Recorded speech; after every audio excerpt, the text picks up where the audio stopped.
Health plus programme 'ਚ ਤੁਹਾਡਾ ਸਭ ਦਾ ਸਵਾਗਤ ਹੈ। ਅੱਜ ਅਸੀਂ ਤੁਹਾਨੂੰ ਲੈ ਕੇ ਚੱਲ ਰਹੇ ਹਾਂ ਗੁਰੂ ਅਰਜੁਨ ਦੇਵ ਚੈਰੀਟੇਬਲ ਡੈਂਟਲ ਹਸਪੀਟਲ, ਗੁਰੂ ਅਰਜੁਨ ਦੇਵ ਚੌਂਕ, ਸਮਰਾਲਾ ਬਾਈਪਾਸ, ਲੁਧਿਆਣਾ। ਇਹ ਇੱਕ ਚੈਰੀਟੇਬਲ ਹਸਪਤਾਲ ਹੈ ਜਿੱਥੇ ਬਹੁਤ ਘੱਟ ਰੇਟਾਂ ਦੇ ਉੱਪਰ ਲੋਕਾਂ ਦਾ ਇਲਾਜ ਕੀਤਾ ਜਾਂਦਾ ਹੈ। ਸਾਡੀ ਟੀਮ ਨੇ ਪ੍ਰਧਾਨ ਜੀ ਨਾਲ ਗੱਲਬਾਤ ਕੀਤੀ, ਜਿਨ੍ਹਾਂ ਨੇ ਸਾਨੂੰ ਇਸ ਹਸਪਤਾਲ ਬਾਰੇ ਜਾਣਕਾਰੀ ਦਿੱਤੀ। ਸਾਡੀ ਟੀਮ ਨੇ ਡਾਕਟਰ ਸ਼ੀਫੂ ਜੈਨ ਜੀ ਦੇ ਨਾਲ ਵੀ ਗੱਲਬਾਤ ਕੀਤੀ, ਜੋ ਕਿ ਡੈਂਟਲ ਸਰਜਨ ਨੇ, ਔਰ ਉਹਨਾਂ ਨੇ ਸਾਨੂੰ ਦੰਦਾਂ ਦੇ ਨਾਲ ਸੰਬੰਧਿਤ ਬਿਮਾਰੀਆਂ ਤੇ ਉਹਨਾਂ ਲਈ ਕੀ ਪ੍ਰੀਕਾਸ਼ਨਸ ਲੈਣੀਆਂ ਚਾਹੀਦੀਆਂ ਬਾਰੇ ਜਾਣਕਾਰੀ ਦਿੱਤੀ। ਦਰਸ਼ਕੋ, ਪੰਜਾਬ ਪਲੱਸ ਚੈਨਲ ਤੇ ਤੁਹਾਡਾ ਸਵਾਗਤ ਹੈ। ਅੱਜ ਅਸੀਂ ਆਏ ਹਾਂ ਸ਼੍ਰੀ ਗੁਰੂ ਅਰਜਨ ਦੇਵ ਚੈਰੀਟੇਬਲ ਹਸਪੀਟਲ ਦੇ ਉੱਪਰ, ਜਿਹੜਾ ਕਿ ਪਿਛਲੇ ਲੰਬੇ ਸਮੇਂ ਤੋਂ ਸੇਵਾਵਾਂ ਦੇ ਰਿਹਾ, ਔਰ ਗੱਲ ਕਰ ਰਹੇ ਹਾਂ ਪ੍ਰਧਾਨ ਜੀ ਦੇ ਨਾਲ, ਜਿਹੜੇ ਬੜੇ ਵਿਜ਼ਨਰੀ ਨੇ ਔਰ ਜਿਨ੍ਹਾਂ ਨੇ ਕੇਵਲ ਇੱਕ ਫੀਲਡ ਹੀ ਨਹੀਂ ਬਲਕਿ ਬਹੁਤ ਸਾਰੇ ਫੀਲਡਸ ਦੇ ਵਿੱਚ ਡਾਕਟਰਸ ਨੂੰ ਇੱਥੇ ਅਪਾਇੰਟ ਕੀਤਾ ਹੋਇਆ ਹੈ ਔਰ ਸੇਵਾਵਾਂ ਚੱਲ ਰਹੀਆਂ ਨੇ। ਕਰੋਨਾ ਦੇ ਐਪੀਡੈਮਿਕ ਦੇ ਵਿੱਚ ਜਦੋਂ ਬਹੁਤ ਸਾਰੇ ਡਾਕਟਰ ਜਿਹੜੇ ਆਪਣੇ ਦਰਵਾਜ਼ੇ ਬੰਦ ਕਰ ਗਏ ਸੀਗੇ, ਉਸ ਸਮੇਂ ਤੇ ਵੀ ਇਹ ਚੈਰੀਟੇਬਲ ਸੰਸਥਾ ਨੇ ਆਪਣੀ ਸੇਵਾ ਨਹੀਂ ਛੱਡੀ ਔਰ ਸੇਵਾ ਕੀਤੀ ਲੋਕਾਂ ਦੀ, ਔਰ ਸੇਵਾ ਦੇ ਢੰਗ ਦੇ ਨਾਲ, ਬਹੁਤ ਘੱਟ ਫੀਸਾਂ ਦੇ ਨਾਲ, ਉਹ ਵੀ ਚੈਰੀਟੇਬਲ ਜਿੰਨਾ ਕਿ ਚੱਲ ਸਕਦਾ ਉਹਦੇ ਨਾਲ। ਪ੍ਰਧਾਨ ਸਾਹਿਬ, ਤੁਹਾਡਾ ਸਵਾਗਤ ਹੈ ਸਾਡੇ ਸਪੈਸ਼ਲ ਸ਼ੋਅ 'ਚ। ਸਭ ਤੋਂ ਪਹਿਲੇ ਤੁਹਾਡਾ ਧੰਨਵਾਦ ਹੈ, ਤੁਸੀਂ ਪਬਲਿਕ ਨੂੰ ਆਵਾਜ਼ ਪਹੁੰਚਾਉਣ ਵਾਸਤੇ ਸਾਡੇ ਕੋਲ ਇੱਥੇ ਆਏ ਹੋ। ਦੂਸਰਾ ਸਾਡਾ ਜਿੰਨਾ ਧੰਨਵਾਦ ਜਾਂਦਾ ਉਹ ਸਾਡੀ ਹਸਪੀਟਲ ਦੇ ਜਿਹੜੇ ਡਾਕਟਰ ਨੇ ਜਾਂ ਟੀਮ ਕੰਮ ਕਰ ਰਹੀ ਹੈ ਉਹਨਾਂ ਨੂੰ ਜਾਂਦਾ ਹੈ। ਕੁਛ ਦਿਨ ਪਹਿਲੇ ਜਦੋਂ ਮੈਨੂੰ ਡਾਕਟਰ ਸ਼ਿਵੂ ਜੀ ਮਿਲੇ, ਮੈਂ ਉਹਨਾਂ ਨੇ ਬੇਨਤੀ ਕੀਤੀ ਸੀ ਕਿ ਸਾਡੇ ਕੋਲ ਥੋੜ੍ਹੀ ਜਗ੍ਹਾ ਹੈ ਕਿ ਤੁਸੀਂ ਸਾਡੇ ਕੋਲ ਆਓ, ਅਸੀਂ ਸੰਗਤਾਂ ਦੀ ਸੇਵਾ ਕਰਨੀ ਚਾਹੁੰਦੇ ਹਾਂ। ਉਹਨਾਂ ਨੇ ਇਸ ਗੱਲ ਦਾ ਹੁੰਗਾਰਾ ਭਰਿਆ। ਸਭ ਤੋਂ ਪਹਿਲੇ ਜਦੋਂ ਉਹ ਇੱਥੇ ਆਏ, ਇੱਥੇ ਆਉਣ 'ਤੇ ਉਹਨਾਂ ਨੇ ਆਪਣੇ ਦੰਦਾਂ ਦੀ ਕਲੀਨਿਕ ਖੋਲ੍ਹ ਕੇ ਜੋ ਸੰਗਤਾਂ ਦੇ ਵਿੱਚ ਸੇਵਾ ਕੀਤੀ, ਉਹਦਾ ਇਹ ਸਿਹਰਾ ਮਿਲਿਆ ਵੀ ਸਾਨੂੰ ਹੋਰ ਨਾਲ ਡਾਕਟਰ ਜਾਣ ਨੂੰ ਮਜਬੂਰ ਅਸੀਂ ਹੋ ਗਏ। ਅੱਜ ਸਾਡੇ ਕੋਲ ਤਕਰੀਬਨ 6 ਡਾਕਟਰ ਨੇ, ਜਿਨ੍ਹਾਂ ਵਿੱਚ ਦੰਦਾਂ ਵਾਲੇ, ਫਿਜ਼ੀਓਥੈਰੇਪੀ ਵਾਲੇ, ਅੱਖਾਂ ਦੇ ਡਾਕਟਰ, ਹੱਡੀਆਂ ਦੇ ਡਾਕਟਰ, ਤੇ ਇੱਥੇ ਐਨਕਾਂ ਵੀ ਬਣਾਈਆਂ ਜਾਂਦੀਆਂ ਨੇ, ਦਿਮਾਗ ਦੇ ਡਾਕਟਰ। ਸਾਡੇ ਕੋਲ ਇਹ ਡਾਕਟਰ ਦੀ ਸਾਰੀਆਂ ਸੇਵਾਵਾਂ ਦਿੰਦੇ ਹਾਂ।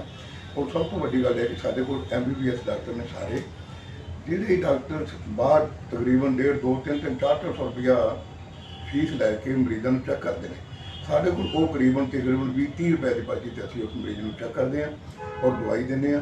ਲਾਕਡਾਊਨ ਦੇ ਵਿੱਚ ਜਦੋਂ ਤੁਸੀਂ ਗੱਲ ਕੀਤੀ ਹੈ, ਉਹਦੇ ਵਿੱਚ ਬਹੁਤ ਵੱਡੇ ਹਸਪਤਾਲਾਂ ਨੇ ਵੀ ਹੱਥ ਚੱਕ ਲਿਆ ਸੀ ਵੀ ਅਸੀਂ ਮਰੀਜ਼ਾਂ ਨੂੰ ਨਹੀਂ ਚੈੱਕਅਪ ਕਰਨਾ, ਪਰ ਸਾਡੇ ਇਸ ਹਸਪੀਟਲ ਦੇ ਵਿੱਚ ਇੱਕ ਸੇਵਾ ਹੋਣ ਦੇ ਨਾਤੇ, ਕਿਉਂਕਿ ਗੁਰੂ ਘਰ ਦੇ ਵਿੱਚ ਸਾਰਿਆਂ ਨੂੰ ਸੁੱਖ ਮਿਲਦਾ ਹੈ, ਕਿਸੇ ਨੂੰ ਕਦੇ ਦੁੱਖ ਨਹੀਂ ਮਿਲਦਾ, ਇਹੀ ਸੋਚ ਰਿਹਾ ਕਿ ਅਸੀਂ ਚੱਲੇ। ਅਤੇ ਉਸ ਦਿਨਾਂ ਦੇ ਵਿੱਚ ਵੀ ਅਸੀਂ ਤਕਰੀਬਨ ਹਸਪਤਾਲ ਬੰਦ ਨਹੀਂ ਕੀਤਾ ਔਰ ਸਾਡੀਆਂ ਸੇਵਾਵਾਂ ਐਵੇਂ ਨਿਰੰਤਰ ਜਾਰੀ ਰਹੀਆਂ ਨੇ।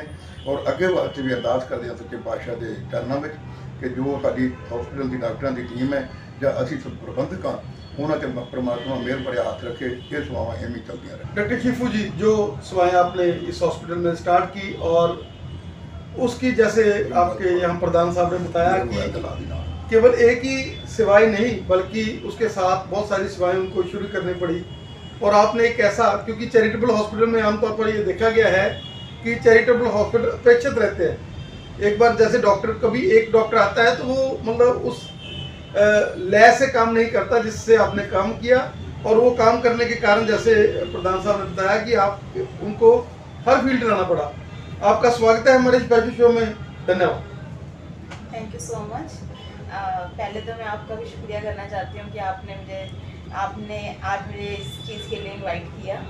और ये हमने करीब 2 साल पहले ये चीज़ हमने शुरू की थी। आज से 2 साल पहले प्रधान जी ने मुझे बोला कि हम इस गुरुद्वारा साहिब में ये वेंचर शुरू करना चाहते हैं। तो मैं पहले जैन चैरिटेबल सुंदर नगर में जॉब करती थी। प्रधान साहब जी मेरे पास वहीं पे आते थे, तो उन्होंने मुझसे बात करी कि हम ये चीज़ शुरू करना चाहते हैं, तो आप हमारे गुरुद्वारा साहिब में आइए, अगर आप कर सकते हैं तो टाइम दे सकते हैं। तो पहले फिर मैंने कहा हाँ जी अंकल हैं मेरे, तो कि हाँ जी ज़रूर कि हम ये करेंगे। और फिर हमने किया, लोगों का रिस्पॉन्स बहुत अच्छा मिला। बहुत ही कम रेट में हमने पहले तो 20 रुपये पर्ची के हिसाब से हम उनका चेकअप करते हैं। बाकी भी जो ट्रीटमेंट होता है यहाँ पे, डेंटल प्रोसीजर्स होते हैं जितने भी होते हैं, बहुत ही कम रेट में किए जाते हैं। मार्केट में जिस तरह से अब आगे कोविड में जब कोविड का टाइम आया, डॉक्टर्स ने अपने रेट बढ़ा दिए। मतलब कि जिस टाइम पे पेशेंट्स को एक्चुअल में ज़रूरत थी उस टाइम पे डॉक्टर्स ने अपने रेट बढ़ा दिए। उस टाइम पे भी हमने सारी सेवाएं उसी रेट में, कम प्राइस में लोगों को सेवाएं दी हैं। और भगवान ने चाहा तो आगे भी हम ऐसे ही कंटिन्यू करते रहेंगे। डॉक्टर शिफू जी, जो एटीट्यूड है आपका, जैसे ये चैरिटेबल हॉस्पिटल है लेकिन आपकी जो सेवाएं हैं, अगर हम देख रहे हैं कि मॉडर्न आपने यहाँ एक्सरेज हैं जो जिस तरीके से बहुत ही पोर्टेबल और नई नई चीज़ें, और उसके साथ साथ आपकी डेंटिस्ट्री में जो भी नई चीज़ें हैं, रूट कनाल है, वेनियर्स है, और जो भी नई चीज़ आती है वो आप यहाँ इंटेंगल करते हैं। ये नहीं है कि ये चैरिटेबल हॉस्पिटल है कि इसमें तो वही है कि दांतों की सफाई हो गई या थोड़ी बहुत चेकअप हो गई। आपने इस हॉस्पिटल को भी वैसा बना रखा है कि आप बाकी हॉस्पिटलों के साथ बिल्कुल टच करते हैं। अगर चैरिटेबल हॉस्पिटल है, रेट्स कम है, तो इसका मतलब ये नहीं है यहाँ पे क्वालिटी में कोई कॉम्प्रोमाइज़ किया जाता है या फिर कम फैसिलिटीज़ प्रोवाइड किए जाते हैं। यहाँ पे हमारे पास डिजिटल एक्सरे हैं, हर तरह के आजकल के मॉडर्न प्रोसीजर्स, डेंटल इम्प्लांट्स तक भी यहाँ पर किया जाता है। Smile designing, dental implants, veneers, composites, हर तरह का प्रोसीजर यहाँ पर होता है और इनफैक्ट ब्रेसेस तक भी यहाँ पे लगते हैं पेशेंट्स को। पर हर प्रोसीजर कम से कम रेट में, जो मार्केट में एक्चुअल में जो रेट्स है उससे काफ़ी कम रेट्स में यहाँ पे हर प्रोसीजर होता है। डॉक्टर साहब, जैसे आजकल एक ट्रेंड बन गया है कि जो मैरिड कपल्स हैं, पहले तो वो ब्यूटी पार्लर्स वालों के पास जाते थे लेकिन आजकल वो डेंटल के पास जाते हैं। क्या कहना चाहेंगे कि ब्राइड और ब्राइडग्रूम के लिए भी आपके पास बहुत बड़ी फैसिलिटीज़ हैं और उनको एक बार आप तेज टच भी दे देते हैं कि अगर उसके ने 6 घंटे में या 4 घंटे में 2 घंटे में मैरिज टाइम पे उसने अपने दांतों को बढ़िया दिखाना है तो वैसे आपके पॉलिशिंग है और चीज़ें, क्या कहना चाहेंगे? आजकल हम देखते हैं, वैसे तो पहले तो ज़्यादा हम देखने में मॉडल्स में या एक्ट्रेसेस में देखते थे कि वो अपनी स्माइल को लेके काफ़ी कॉन्शियस रहते थे कि हाँ उनकी स्माइल नहीं अच्छी है या फिर दांत टेढ़े मेढ़े हैं तो उनको स्क्रीन पे आना है तो वो अपनी स्माइल डिज़ाइनिंग वगैरह कराते थे। पर आजकल जनरल पब्लिक भी काफ़ी अवेयर हो चुकी है, उनके अगर दांत टेढ़े हैं, उनकी स्माइल अच्छी नहीं है तो वो भी अपना ट्रीटमेंट करवाना चाहते हैं। तो उस चीज़ के लिए भी हमारे पास हर तरह की फैसिलिटीज़ हैं। हम क्राउन्स देते हैं, वेनियर्स देते हैं, ब्रीचेस देते हैं, मतलब और हर तरह का प्रोसीजर यहाँ पे किया जाता है। जैसे अगर मैरिड आप गर्ल्स की बात कर रहे हो, कई बार वो आते हैं यहाँ पे कि मेरी 2 दिन में शादी है, मेरा ये फ्रंट दांत अच्छा नहीं लग रहा या टूटा हुआ है, तो उस चीज़ के लिए भी विदिन 2 to 3 डेज वो ट्रीटमेंट दिया जाता है। जहाँ पे कॉम्पोजिट्स देते हैं, क्राउन्स देते हैं, हर तरह का ट्रीटमेंट यहाँ पे। जैसा as far as sanitization is concern, आपके लिए ये बात नहीं थी क्योंकि कोविड में लोगों ने सैनिटाइजेशन को बहुत बड़ा तरजीह दी है, डॉक्टर्स ने भी, और आप लोग तो पहले ही, क्योंकि आपने गुरुद्वारा में अपनी सेवाएं शुरू की थी और यहाँ NRI क्लाइंट्स बहुत ज़्यादा थी, आपने पहले ही यहाँ पर सैनिटाइजेशन का बहुत बड़ा ध्यान रखा हुआ था। पहले ही मास्क, पहले ये चीज़ें जो है, अब तो कोविड आया है 2 साल से तो, लेकिन आपने पहले ही इस हॉस्पिटल में वो चीज़ें अप्लाई करा दी थी, क्या कहना चाहिए? हाँ जी, जब कोविड का टाइम स्टार्ट हुआ तो सबसे पहले जो डर था जनरल पब्लिक के बाद डेंटिस्ट को था, क्योंकि हमारा डायरेक्ट कांटेक्ट लोगों के माउथ के साथ डायरेक्ट कांटेक्ट है। सबसे ज़्यादा डर हमें था कि हम किस तरह से करें।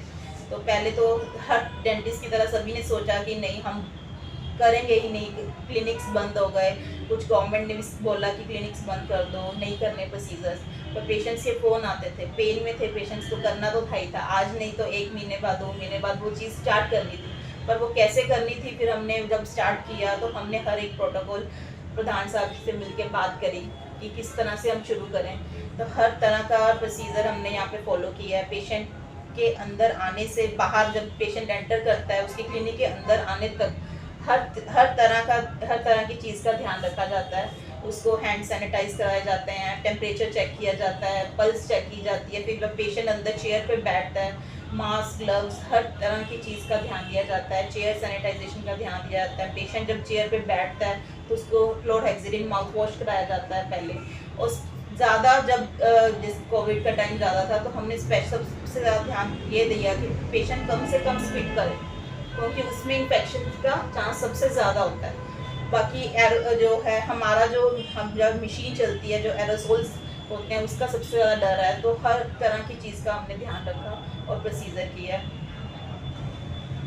डॉक्टर साहब, यहाँ पर हर तरह की एज के, चाहे हम चाइल्ड डेंटिस्ट्री की बात कर लें, बहुत सारे बच्चे आपके पास आते हैं, क्योंकि पहले लोग अवेयर नहीं थे बच्चों के लिए, उनको लगता था कि ये हमारे जो है दूध वाले दांत हैं, इनकी कोई प्रॉब्लम नहीं हो, उतर जाएंगे, नए आ जाएंगे। लेकिन आप डॉक्टर्स ने बहुत लोगों को अवेयरनेस दी है, और जैसे प्रेजेंट ईरा है जिसमें लोग जंक फूड ज़्यादा, चॉकलेट्स और जो स्टिकी फूड्स हैं वो बच्चे खाना पसंद करते हैं, तो उसमें आपके पास यहाँ पर हर एज के लिए हर तरह का प्रोसीजर है? हाँ जी, यहाँ पे हर एज के बच्चों के लिए हर तरह का प्रोसीजर है। पर पहले तो बात ये है कि आजकल लोग खुद भी काफ़ी अवेयर हो गए हैं, पहले वाली बात नहीं रही है। लोग खुद भी आगे पूछते हैं कि हमें क्या करना चाहिए कि हमारे दांत खराब ना हो, हमें पहले से क्या प्रिकॉशंस लेने चाहिए, खुद भी लोग पूछते हैं। बाकी ये है कि हाँ, हम यहाँ पे बच्चे भी आते हैं। पहली तो बात है कि जैसे बच्चा के फर्स्ट पहला दांत आता है, उससे 6 महीने तक उसका डेंटल चेकअप करवाना चाहिए। पहला दांत बच्चे का है तो एक बारी बच्चे को डेंटिस्ट के पास जरूर लेके जाना चाहिए। अगर आप तब नहीं लेके जा रहे हो, अगर बच्चा जब 1 साल का हो जाता है तो एटलीस्ट एक बार उसका डेंटल चेकअप आप जरूर कराएं बच्चे का। और कोशिश करें कि आफ्टर 6 मंथ्स आप डेंटिस्ट के पास जाएं, बच्चे का रेगुलर चेकअप कराएं, ताकि जो बच्चों में ज़्यादा प्रॉब्लम्स आती हैं कि हाँ एकदम से बहुत सारी कैविटीज़ हो गई हैं, पेन हो रहा है, और बच्चे ट्रीटमेंट जल्दी नहीं करवाते हैं कि हाँ उन्हें इंजेक्शन लेना पड़ेगा। तो उससे पहले ही डेंटिस्ट से मिल के रेगुलरली 6 मंथ्स के बाद आप कोई भी प्रोसीजर है वो फॉलो करें, जो प्रिकॉशंस आपको डॉक्टर बताते हैं वो करें। 2 टाइम्स ब्रशिंग कराएं बच्चे को घर पे। तो रेगुलरली आप अगर फॉलोअप करते हो तो मैं कहूँगी कि बच्चों में आगे जाके इतनी ज़्यादा प्रॉब्लम्स नहीं आती हैं जितनी आजकल आ रही हैं। डॉक्टर साहब आपका बहुत बहुत धन्यवाद, आपने हमें समय दिया। और हम चाहेंगे कि यंग ब्लड जो अपने लिए तो कमाई करते हैं, अपने लिए तो जीते हैं, जैसे आपके माइंड में ये कंसेप्ट था और प्रधान साहब ने आपको उसका एक मौका दिया आपको यहाँ काम करने का। हम चाहेंगे कि सभी डॉक्टर्स को अपना डिस्काउंट, जैसे आपका तो निकल रहा है, आप गुरुद्वारा में काम कर रहे हैं, तो हर इंसान को चाहिए कि कोई ना कोई अपना जो समय है वो सेवा में भी लगाए। आपका हमें समय देने के लिए बहुत बहुत धन्यवाद। Thank you so much.